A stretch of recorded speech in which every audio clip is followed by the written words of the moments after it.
बेटियों को अपने दरवाजों से रुखसत किया करो, इसलिए कि ये वो जगह है जहाँ बैठ करके बच्ची ने कितने एहतिकाफ किए हैं, जहाँ रह के बच्ची ने इस दीवारों के बीच में कितने रोजे रखे हैं। ये वो जगह है, मकान, जहाँ बैठ करके बच्ची ने कितने कुरान मुकम्मल किए हैं। इसकी नेकियों की दीवारें गवाह हैं, इसकी पाकीज़गी का ये मकान गवाह है। बच्ची को घर से रुखसत किया करो।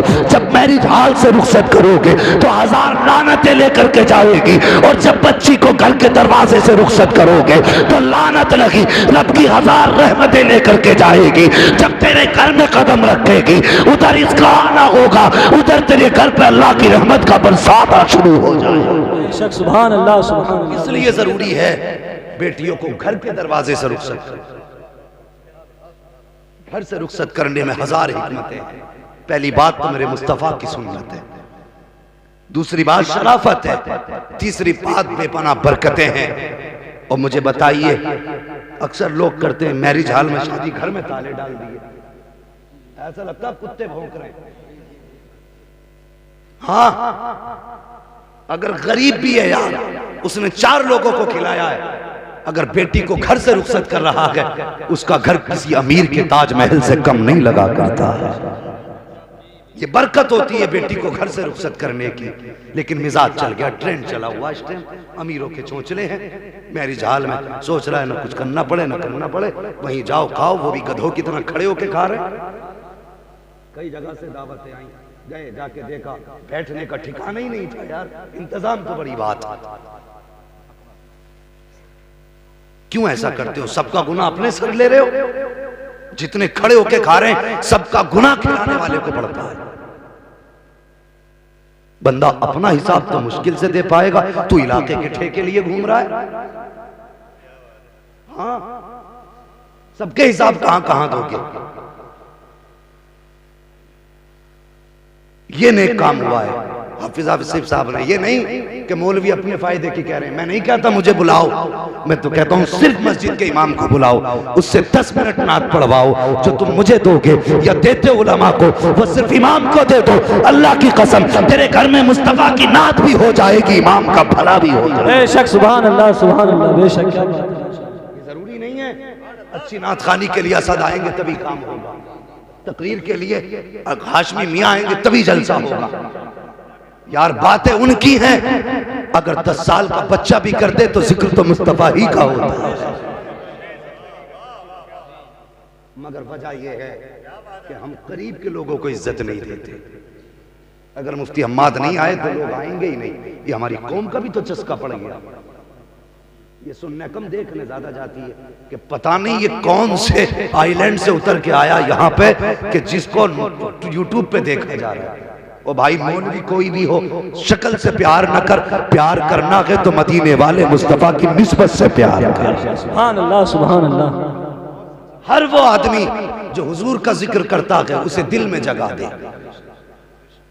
चाहे नाम छोटा हो या बड़ा हो, तो हुजूर की बातें किया करो, हुजूर का जिक्र किया करो, अल्लाह उसकी बरकतें भी अता फरमाता है। हाँ, मैं अक्सर ये बात करता हूँ, हुजूर के जिक्र की बरकतें। सज्जाद निजामी साहब, मैंने कई बार ये बात कही है कि जब उनको जहर देने वालों ने जहर दिया था तो खुद कहते हैं कि जहर इतना खतरनाक था कि मर जाना चाहिए था, लेकिन समझ में बात नहीं आ रही। जहर देने के बाद भी सज्जाद निजामी पे जहर का असर नहीं हुआ, तब हमने गला घोट के उनको मारा। पता ये चला जो नात पढ़ते हैं उनके गलों पे जहर असर नहीं करते हैं, जो उनका जिक्र करते होंगे इंशाअल्लाह क़यामत में मुस्कुराते हुए पार होंगे। नारे तकबीर, नारे रिसालत, मसलके आला हज़रत उलमाए अहले सुन्नत। नारे तकबीर, नारे रिसालत, हज़रत अल्लामा मुफ्ती हम्माद रज़ा साहिब क़िबला। नारे तकबीर, नारे रिसालत। वाह वाह, सुभान अल्लाह। बेशक यार, निस्बतें बड़ी चीज हैं। हुजूर से निस्बत हो जाए किसी भी अमल में बड़ी बात है। कोई भी निस्बत हुजूर से हो जाए। नौजवानों, तुम पढ़ ना सके तो अभी वक्त तो जरूर है, पढ़ लें। अगर फिर भी ना पढ़ सको, इतनी गुजारिश है, चेहरे पे दाढ़ी रखा लो। खुदा की कसम, इतनी निस्बत काफी है कयामत में बख्शिश के लिए। इतनी निस्बत काफी है बख्शिश के लिए। चेहरे पे दाढ़ी लगा लो, सरों पे टोपियां लगा लो। शिकवे ये हैं, बेटियां नंगे से घूम रही हैं। आज अल्लाह माफ करे, मैं बचता हूँ ज्यादा वाहियात जुमलों से भी, और मैं चाहता हूँ कि एहतियात के पर्दे में बात करूँ। आज आलम यह है कि या तो बीवी को इजाजत दे बारात में जाने की, है ये रस्म चली आ रही है। पहली बात तो बारात का ही इस्लाम में तसव्वुर नहीं है। अगर आप जा भी रहे हैं ठीक है तो मर्द चले जाएं। अब तो आधी गाड़ियां मर्दों की, आधी गाड़ियां औरतों की हैं। आधी गाड़ियां औरतों की हैं और भर भर के जा रही हैं। हया कर, कम से कम तेरे घर से कदम निकालने पर अल्लाह की लानत बरसा करती है। हाँ, शर्म करो, बिना जरूरत शरई घर से आप नहीं निकल। कुरान में फरमाया नहीं गया बेटियों को छत पे न चढ़ाओ, उन्हें सूरह नूर सिखाओ, उन्हें चरखा काटना सिखाओ। अंदर रहने के काम बताए गए और तूने बाहर रहने के काम शुरू कर दिए। वो जवानों मेरी बात सुनो, बच्चों के अमाल का भी बाप पे बड़ा फर्क पड़ेगा मरने का। बेटियों को हया की तालीम दो, पर्दे की तालीम दो और मुस्तफा जाने रहमत के आकाम पे अमल करने की बच्चों को तालीम दिया कर। लेकिन मैं उस कौम से क्या कहूं जो खुद टोपी नहीं ओढ़ती, तो उस कौम की बच्चियां दुपट्टे कैसे ओढ़ सकती है? टोपी तुम्हारा जेवर था, दुपट्टे बेटी का जेवर थे। तुमने टोपी उतार दी, बच्चियों ने दुपट्टे उतार दिए। आज भी कहता हूं तुम टोपियां ओढ़ लो, बच्चियां दुपट्टे ओढ़ लो। सुन रहे मेरी बात? आज मेरे सामने में देखिए कितने लोग नंगे सर बैठे हैं। हाय मेरी कौम, तो 1800 रुपए का जूता तो खरीद सकती है, लेकिन 15 रुपए की टोपी नहीं खरीद सकती। मैं ये नहीं कहता तस्वीर लेके घूमो हाथ में, मैं ये नहीं कह रहा हूं एतकाफ में बैठो, कम से कम जाहिरी वज़ाक़ता तो ऐसे बना लो अगर कोई देखे तो तुम्हें नाम पूछने की जरूरत ना पड़े कि किस कौम से ताल्लुक रखता है। हाँ हाँ, दुश्मन है दाढ़ी के, दुश्मन है टोपी के, दुश्मन के कुर्ते पजामे के, लेकिन याद रख ये लिबास मुस्तफा का लिबास है, ये सुन्नत मुस्तफा की सुन्नत है, ये सुन्नत मुस्तफा की सुन्नत है। अगर इसके लिए सर कटाना भी पड़ गया तो हम कटा सकते हैं, लेकिन मुस्तफा की सुन्नत को अपने आप से जुदा नहीं कर सकते। बेशक। नारे तकबीर, नारे रिसालत, मसलके आला हजरत उलमाए अहले सुन्नत हजरत अल्लामा मुफ्ती हम्माद रज़ा साहिब क़िबला मुरादाबादी। नारे तकबीर, नारे रिसालत। वाह वाह, सुभान अल्लाह, माशाअल्लाह। आखिरी बात करके बात खत्म कर लूं, मेरी बात सुने गौर से। शादियां सभी की अगर जिंदगी रही तो होंगी इंशाअल्लाह। और मैं दबे लफ्जों में एक पैगाम दे दूं, आजकल भूत सवार है सोशल मीडिया के दौर में लव मैरिज का। सुनिए, लव मैरिज में सिवाय नहूसत के कुछ नहीं रखा है। अगर कोई तुमसे कहता है लव मैरिज सुन्नत है तो वो झूठ बोलता है। आज के दौर का लव मैरिज सुन्नत है तो वो झूठा है, झूठा है, झूठा है। खुद भी बर्बाद है, तुम्हें भी बर्बाद करना चाहता है। ओ जवानों, बरकतें उन्हीं जिंदगियों में हुआ करती हैं जिसमें माँ बाप की दुआएं शामिल हुआ करती हैं। याद रखना मेरी बात। तो इस ख्वाब और इस दुनिया से दूर रहना, माँ बाप की रजा से शादी करना, उनकी मर्जी से निकाह करना। यकीन जानिए अगर तुम उनका दिल रखोगे, माँ बाप की एक ही तो हजरत ख्वाहिश होती है कि बेटा दूल्हा बनेगा, अपनी मर्जी से उसका निकाह करेंगे। यही एक अधिकार रह जाता जवानी के बाद, आज बच्चे वो भी छीन ले रहे हैं। तुम कौन होते हो रिश्ता करने वाले? तुम्हें क्या पता लड़की अच्छी कौन सी होती, बुरी कौन सी होती है? तुम पुराने सोच के लोग, हमें पता ना कौन सी करनी है। अरे जालिम, जिन्होंने तुझे इतने से इतना बड़ा कर दिया, उन्हें नहीं पता तेरी जिंदगी में क्या बेहतर और क्या गलत है। बड़े अच्छे अच्छों के भूत उतरते देखे हमने। अक्सर लव मैरिज का जो रिजल्ट आता है, या तो टुकड़े होकर फ्रिज में नजर आता है, या फिर राख बन के चौराहे पे नजर आता है, या कटने के बाद किसी खेत में नजर आते हैं। ये लव मैरिज के बरकत होती है। अगर काश तूने अरेंज मैरिज किया होता, अगर तेरी जिंदगी में तेरी पसंद की बीवी ना भी थी, लेकिन बाप ने कह दिया था ये तेरी शरीक हयात है, गर्दन झुका के कबूल कर लेता। अगर माँ ने कह दिया था ये तेरी दुल्हन है, तो सर झुका देता। आज तू माँ बाप से राजी हो जाता, खुदा की कसम क़यामत में मुस्तफा तुझसे राजी हो जाते। करें ये काम, ये हक माँ बाप का है, उनको दें, इसमें अपनी राय न चलाएं। अगर ऐसा करेंगे तो फिर बरकतें नहीं आएंगी। हाँ, फिर बरकतें नहीं आएंगी। हमारा मजहब मजहब मुहज्जब है, इससे ज्यादा तहजीब वाला कोई मजहब नहीं है, और सच्चा मजहब भी मजहब इस्लाम है। और तुम मुसलमान होते हुए इधर उधर ठोकरे खा रहे हो। डॉक्टर इकबाल ने कहा था, तेरे दामन में है किस लालो जवाहर की कमी, तू किसी और के दामन की तरफ क्यों देखे। तुझे हुजूर ने क्या ना दिया, सब कुछ मेरे नबी ने तेरे लिए मुहैया किया। तो मैं कह रहा था, अल्लाह तौफीक देगा, दूल्हा बनोगे, जिंदगी होगी, दुल्हन भी तुम्हारे घरों में आएगी। लेकिन एक बात याद रखना, सिर्फ एक सवाल मेरा, जब तू दूल्हा बन के घर से निकलेगा तो माँ की दुआएं तेरे साथ होंगी, बहन का प्यार तेरे साथ होगा, बाप की शफकतें तेरे साथ होंगी। इतना प्यार लेके घर से निकला था, आखिर मुझे बता 2 दिन के बाद वो कौन सा जादू चला जो तू मुड़ के ना माँ का चेहरा देखने तैयार है, ना बाप का चेहरा देखने तैयार।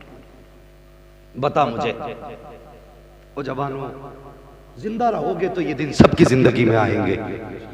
मेरा एक सबक गांठ बांध लेना, औरत कैसी भी हो, तेज हो, सीधी हो, अच्छी हो, बुरी हो, तुम्हें माँ बाप के कदमों से जुदा नहीं होना है, ये याद रखना। अगर तुमने इन्हें अलग किया अपने आप से या इनसे जुदा हुए तो ना तुम्हारी दुनिया कामयाब रहेगी ना आखिरत कामयाब रहेगी। और मेरी बहनों बेटियों, अगर तुम यहाँ की बहू हो या किसी घर की तुम्हें बहू बनना है तो खुदारा तुम भी अपने शोहर को जहन्नम का ईंधन बनने से बचा लेना। उसे मजबूर मत करना माँ बाप से जुदा होने पर।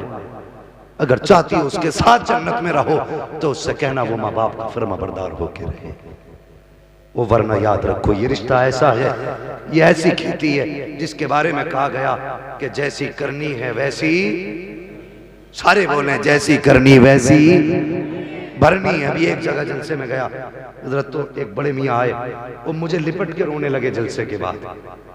मैंने कहा क्या बात है? कहने लगे हजरत मेरा बेटा मुझे बहुत मारता है।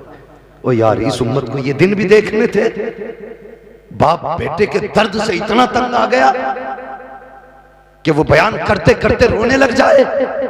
और डर अल्लाह से, अगर तूने बाप को जर्रा बराबर भी तकलीफ दी और तेरे अमाल में अगर लाखों बरस की नेकियां भी हैं, अल्लाह कयामत के दिन सब पे मार के कहेगा जब तू अपने बाप का नहीं हो सकता फिर खुदाए पाक का कैसे हो सकता। ये सबक याद रखना। कयामत के दिन एक बंदा ऐसा भी होगा जिसके अमल तोले जाएंगे, हजरत उसके नाम अमाल में सिर्फ नेकियां होंगी, सिर्फ नेकियां। जब अमल तोला जाएगा तो नेकियों का पल्ला ऊपर, वहां का तो हिसाब अलग है ना, दुनिया का उल्टा हिसाब है, वहां का सीधा हिसाब। वहां आला चीज ऊपर होती है, अदना चीज नीचे होती है। यहां का उल्टा है, वहां का सीधा है। कयामत का सीधा हिसाब है, जो नेकियों का पल्ला होगा वो यूं ऊपर जाएगा, जो गुनाहों का पल्ला होगा वो नीचे आएगा, अगर गुनाह कम है तो, वरना जो चीज कम होगी वो नीचे आएगी। तो सुनिए, नामा अमाल में सिर्फ नेकियां थी, गुनाह थे ही नहीं, बड़े खुश थे। फिर हुक्म हुआ जरा ठहरो, एक बार और अमल तोलो। फरिश्ते फिर ठहरेंगे, फिर अमल तोला जाएगा तो एक छोटी सी पर्ची गुनाहों के पल्ले में गिरेगी। बहुत समझना, इस बात को याद रखना, झूठी नहीं है और ना ये झूठी हो सकती है, ये याद रखना, सच्ची बात कह के जा रहा हूं। एक पर्ची गिरेगी जो इसके गुनाहों को ज्यादा कर देगी, नेकियों को कम कर देगी। हुक्म होगा अब जन्नत नहीं से दोजख में डाल दो। बंदा कहेगा पूरी जिंदगी मैंने तेरी रजा में गुजारी, आज भी तेरे फैसले से इनकार नहीं। मेरे मालिक बस इतना पूछना चाहता हूं, वो गुनाह कौन सा है जिसने सारी नेकियों को खा लिया है? आवाज आएगी, बंदे याद कर, तूने एक बार अपनी मां से तेज आवाज में बात की थी। कितनी बार बोलो? आवाज आएगी, एक बार तूने अपनी मां से तेज आवाज में बात की थी और बिना तौबा किए मर गया था। वो गुनाह है जो तेरी सारी नेकियों पे भारी पड़ गया। अब मुझे वो बताएं जो रोज सुबह शाम कहते हैं कुत्ते की तरह न भौंका कर, गधे की तरह आवाज ना निकाला कर, उनका हश्र क्या होगा। ये वो गुनाह है जो माँ बाप से माफी मांगे बगैर तौबा से भी माफ नहीं होगा। अगर माँ बाप जिंदा है मौका गनीमत है, कदम पकड़ लो इनके। अगर मर गए हैं तो फिर तुम्हारी किस्मत के तुम मालिक हो। अगर उन्हें बगैर मनाए तुम जिंदा हो तो तुम जानो तुम्हारी दुनिया कैसी होगी, आखिरत कैसी होगी। यहां तक फरमाया गया अगर तुझे ये जानना है मेरा रब मुझसे राजी है कि नहीं, फरमाया सुबह उठ बाप का चेहरा देख, अगर बाप राजी है तो तुझसे तेरा खुदा भी राजी है। समझ रहे मेरी बात? माँ बाप की खिदमत कर लो, अल्लाह दुल्हन दे, घर आबाद करो, तो हमें माँ को भी राजी रखना है, बीवी को भी राजी रखना है। बीवी को भी, कुछ लोग बोल ही नहीं रहे कि पिट के आए घर से, बीवी को भी राजी रखना। मेरा कहने का मतलब है हक ब हकदार रसद, जिसका जो हक है वो उसको मिलना चाहिए। बीवी को भी तंग ना करें, जो तुम्हारे जिम्मे हैं वो दें। माँ बाप से भी नजर न फेरें, इसलिए कि जिम्मेदारी अब तुम्हारे ऊपर है। फरमाया गया वो अम्मा बिनिअमति रब्बिका फहद्दिस, अपने रब की नेमतों का खूब खूब चर्चा करो। अल्लाह ने ये निकाह का दिन दिया था, आज मालिक तेरे फरिश्ते गवाह हैं। हमने आज गाने नहीं बजाए हैं, हमने ढोल तमाशे नहीं किए हैं। भाई आसिफ के निकाह में हमने ये पिंडाल लगाया, ये आशिकों का मजमा बुलाया। या अल्लाह तू गवाह है, हमने एक मिनट भी तेरी नाफरमानी ना की जितनी देर से बैठे हैं। या अल्लाह तेरी बातें कर रहे हैं, बदले में सिर्फ इतना चाहते हैं कयामत में मग़फ़िरत फरमा देना और आज के जलसे की भाई आसिफ की जिंदगी में बरकत अता फरमा दे। आमीन आमीन। बस जो हुए अगला तुमको माफ फरमाए रब्बे कायनात। जिंदगी ने दिया साथ तो फिर होगी मुलाकात, चमन रहा फूल खिलेंगे, जिंदगी रही फिर मिलेंगे। मुसाफिर हैं हम भी, मुसाफिर हो तुम भी, किसी मोड़ पर फिर मुलाकात होगी। फकीरान आए सदा कर चले, सदा खुश रहो ये दुआ कर चले। सारे लोग कलमा शरीफ पढ़ लीजिए, ला इल्लल्लाह मुहम्मदुर रसूलुल्लाह। माशाअल्लाह, अल्लाह जज़ाए खैर दे। हुक्म हो रहा है 10 मिनट और बोलना है। जी हजरत तैयार नहीं, आधा घंटा नहीं, 10 मिनट। आप भी तैयार हैं भाई? मैंने आपको परेशान ना किया, जरा एक बार सारे कहते हैं या रसूल अल्लाह, या रसूल अल्लाह। अल्लाह सलामत रखे। और जोर से, और जोर से, या रसूल अल्लाह।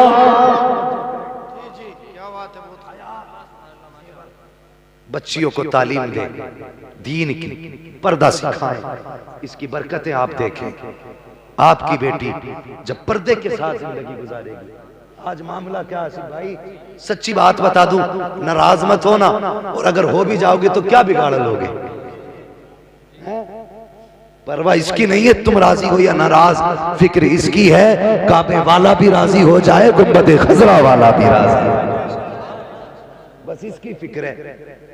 आजकल अगर गरीब की बेटी हया का पैकर है, शराफत का मरकज है और तालीम उसके अंदर है, लेकिन है गरीब, तो लोग उसको ऐबदार समझ के छोड़ देते। अमीर की बेटी जाहिल हो, हजार ऐब हो, बदनामे जमाना हो, लेकिन पैसा उसके ऊपर पर्दा बन जाया करता है। सुनिए जवानों, जन्नत में जाना चाहते हो, इतना सा काम कर लो, अल्लाह ने तुम्हें गुंजाइशदार बनाया है। तुम अपने घर के इंतजामात, लेटने का बिस्तर, खाने के बर्तन, रहने की जगह खुद कर सकते हो, तो कम से कम ऐसे लोग भी समाज में हैं जो बेटियों को बोझ समझ के अपने सर पे रखे हुए हैं, यानी कि गरीब हैं, बेटियों के निकाह नहीं कर सकते, जहेज नहीं है उनके पास देने के लिए। जवानों, ऐसी बेटियों को बहू बना के अपने घर में लाओ। मैं ये नहीं जानता समाज क्या कहेगा, मुझे ये भी नहीं पता दुनिया क्या कहेगी, लेकिन इतना जरूर जानता हूं जब गरीब की बेटी तेरे बिस्तर पे बैठेगी, सुकून की सांस लेगी, कोई दुआ करे न करे, मदीने वाले मुस्तफा दुआ देने लग जाए। बेशक सुभान